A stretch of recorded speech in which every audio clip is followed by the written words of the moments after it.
श्रीमद कुंज विहारणे नमः। श्री स्वामी हरिदास विजय तेतराम। श्री रोमहर्षण जी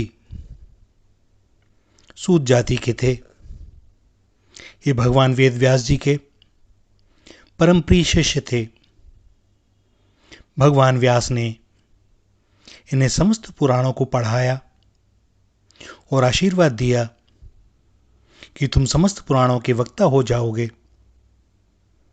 और इसीलिए ये समस्त पुराणों के वक्ता माने जाते हैं। ये सदा ऋषि मुनियों के आश्रमों में घूमते रहते थे और सबको पुराणों की कथा सुनाया करते थे।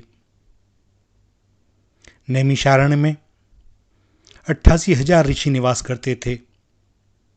सूत जी उनके यहाँ सदा कथा कहा करते थे। यद्यपि ये सूत जाति के थे, फिर भी पुराणों के वक्ता होने के कारण समस्त ऋषि इनका आदर करते थे और उच्च आसन पर बिठाकर इनकी पूजा करते थे।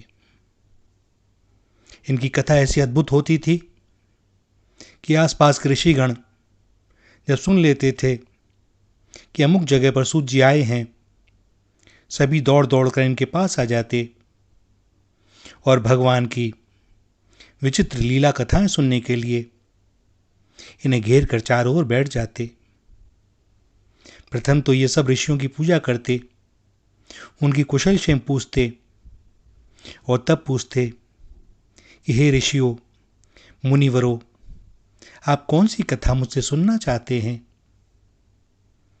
इनके प्रश्न को सुनकर शौनक आदि कोई वृद्ध ऋषि किसी तरह प्रश्न कर देते और कह देते, रोमहर्षण सूत जी, यदि हमारा यह प्रश्न पौराणिक हो और पुराणों में गाया गया हो तो आप इसका उत्तर दीजिए।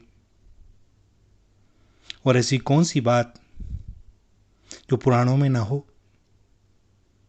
पहले तो सूत जी ऋषिवर का उनके प्रश्न का अभिनंदन करते और फिर बताते कि आपका यह प्रश्न पौराणिक ही है। इसके संबंध में मैंने अपने गुरु भगवान व्यास जी से जो कुछ सुना है उसे आपके सामने कहता हूं, सावधान होकर सुनिए। इतना कहकर सूत जी कथा का आरंभ करते और यथावत सभी के समस्त प्रश्नों का समाधान पुराणों की कथाओं के माध्यम से देते रहते।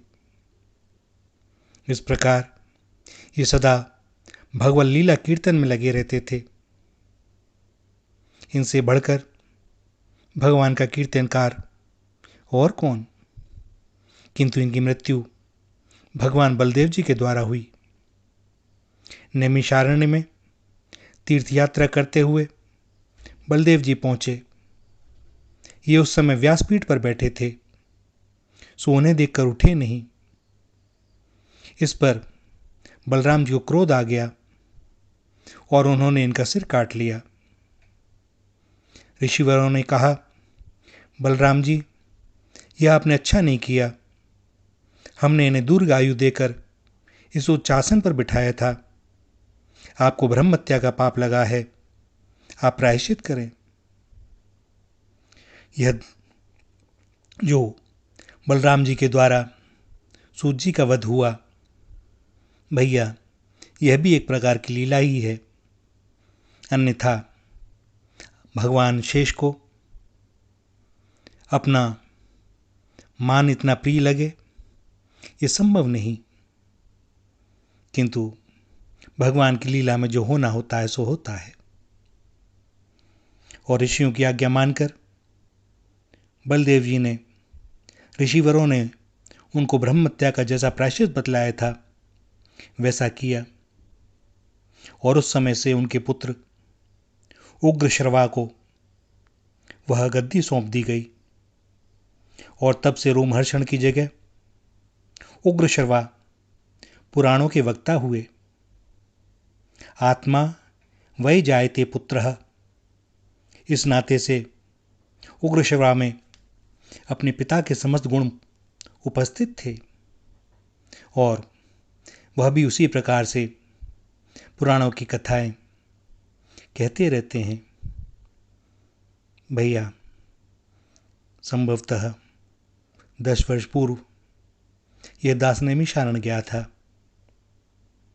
उस समय वहाँ बहुत अधिक विकास नहीं हुआ था और वहाँ के जंगल और प्राकृतिक वातावरण को देखकर ऐसा लगता था ऐसी अद्भुत शांति, मानो 88,000 ऋषि मौन बैठे हैं और सूत जी व्यासपीठ पर बैठकर पुराणों की कथाएं सुना रहे हैं। ऋषि बड़े आनंद में हैं, प्रफुल्लित हैं।